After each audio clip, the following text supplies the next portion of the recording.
Alakazam, in my opinion, is severely underutilized in the current meta. There are so many energy-heavy mons making their way up the ranks, such as Celebi, Gyarados, among others, and Alakazam counters them directly with its attack Psychic. Now guys, I put out Pokemon Pocket content every day, if not every second day, so if you do enjoy this video and this type of content, please do not forget to like the video, it helps massively. Subscribe to the channel, hit the notification bell for the next one, and enjoy the video. Now, I called this deck Quick Sporks because surely after nearly 30 years, Alakazam is sick of using a spoon. The deck consists of 2 Abras, 2 Kadabras, 2 Alakazams, a Mew EX, and a Sigilith. The supporters, we have 1 Giovanni, 1 Sabrina, 1 Budding Expeditioner, 1 Leaf, and 2 Professor Oaks. And for items, we have 1 Pokedex, 1 X Speed, then we have the 2 Mythical Slabs and 2 Pokeballs. Now, the reason it's called Quick Sporks is because the idea here, if you can't do it from the items, is to draw the cards you need as quick as possible. And we do this with both Pokeballs, Professor Oak, Mythical Slab, Sigilith, and also Pokedex. Now, Pokedex is an item card you don't see too many people actually run. With the introduction of Mythical Slab, Pokedex is actually very useful in quick draw psychic decks. Pokedex, of course, shows you the top 3 cards of your deck. So if you have 1 or 2 Mythical Slabs in your hand, you can scout what the next 3 cards are.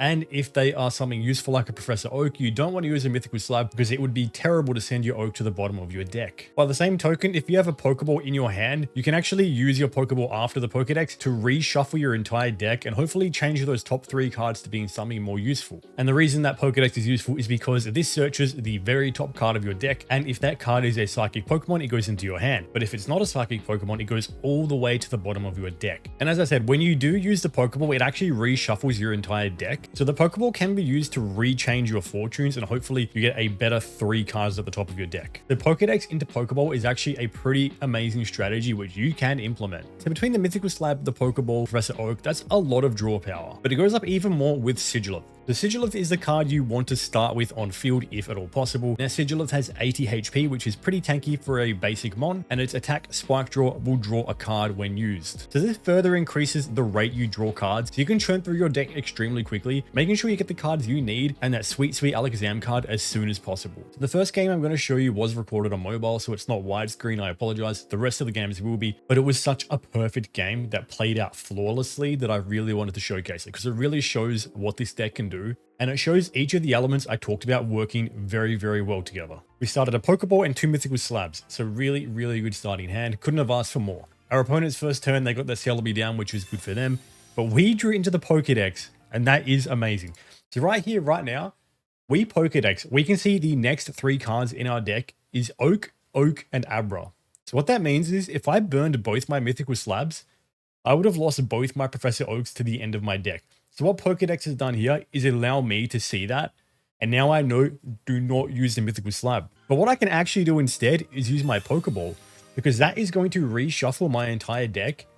And I just risk it here because the likelihood of drawing Oak and Oak again at the top of your deck is so slim. We go for the Slab, we pull the Mew.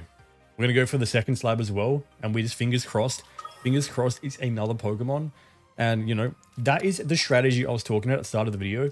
So using Pokedex to scout the top, you can make sure you're not screwing yourself over with the Mythical Slab.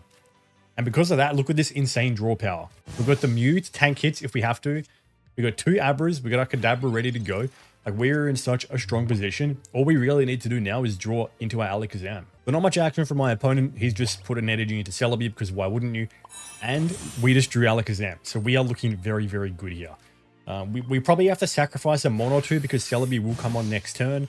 But if he rolls tails, at least a couple of tails, we are chilling. So Sigilith is spike drawing as well. So Sigilith has us drawing extra cards. So, you know, we are super chill. We've got our Giovanni ready as well. And Giovanni is actually very important here, just because if we do only get 2 energies into Celebi, that is 120 damage we do with Psychic. Giovanni gives us the extra 10 for the kill. So our friend decides to leave Servane on field, but they do heal it, which doesn't really make a difference here because I wasn't going to be able to kill it next turn anyway.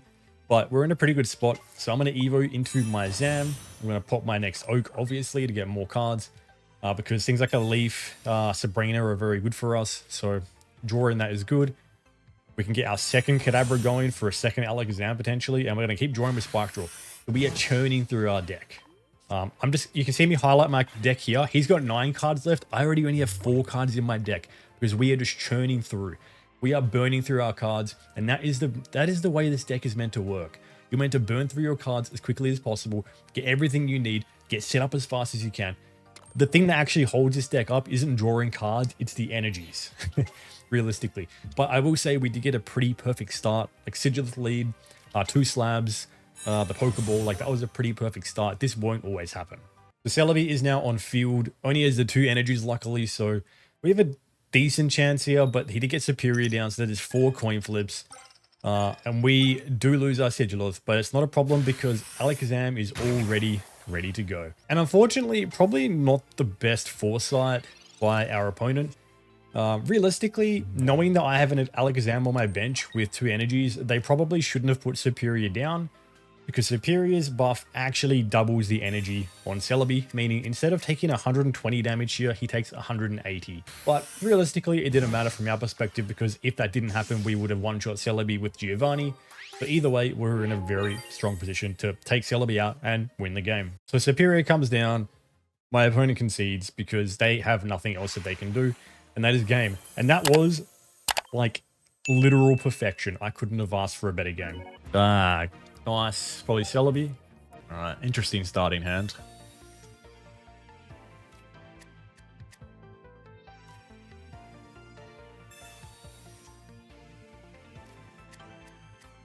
This is going to be a game. I'm just going to bank we get Kadabra.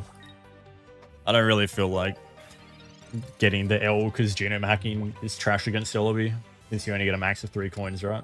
0 heads. You suck at flipping coins.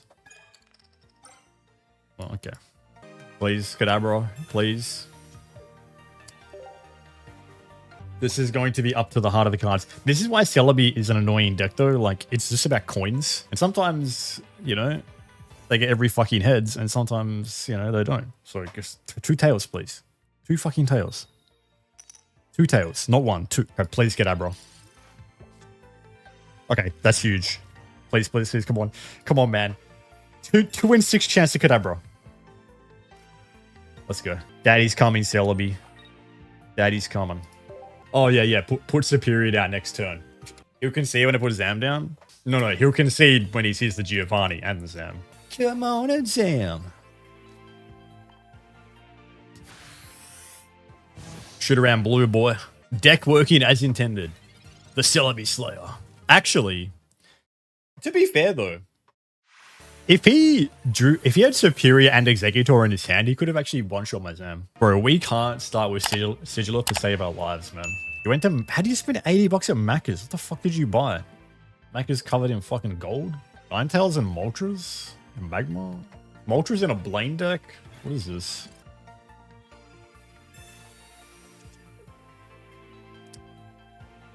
Okay, oh, that's really fucking bad. This sounds really stupid.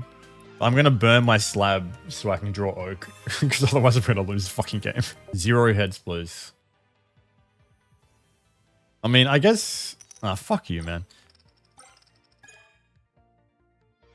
I'm already fucked, dude. Just put that on Magmar and I fucking lose.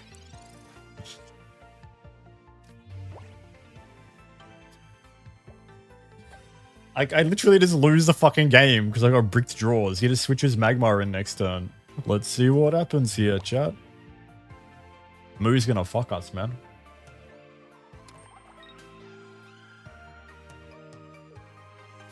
No? Alright, can I please draw into Mew? For the love of fucking God, please. Oh, okay.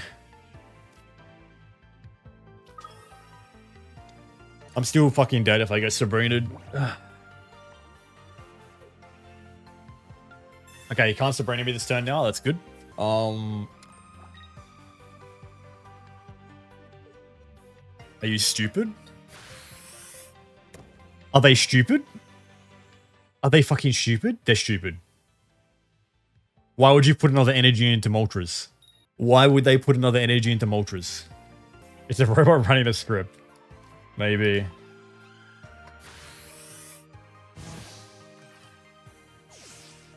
Maybe they're uber bricked? No. I mean, it's just a game now. He's got too many energies. Well, yeah, that doesn't matter. He's still dead. Discard 2, still loses. I mean, I don't think the script can concede, so we'll see what happens. We can check their profile off, like, because if it's a bot, it'll have like heaps and heaps of wins. It's not a bot. A bot wouldn't concede. That was bad. A bot wouldn't concede. That was fucking terrible. What's up, guys? It's me, Mochi. Don't forget to subscribe to the channel so I can eat.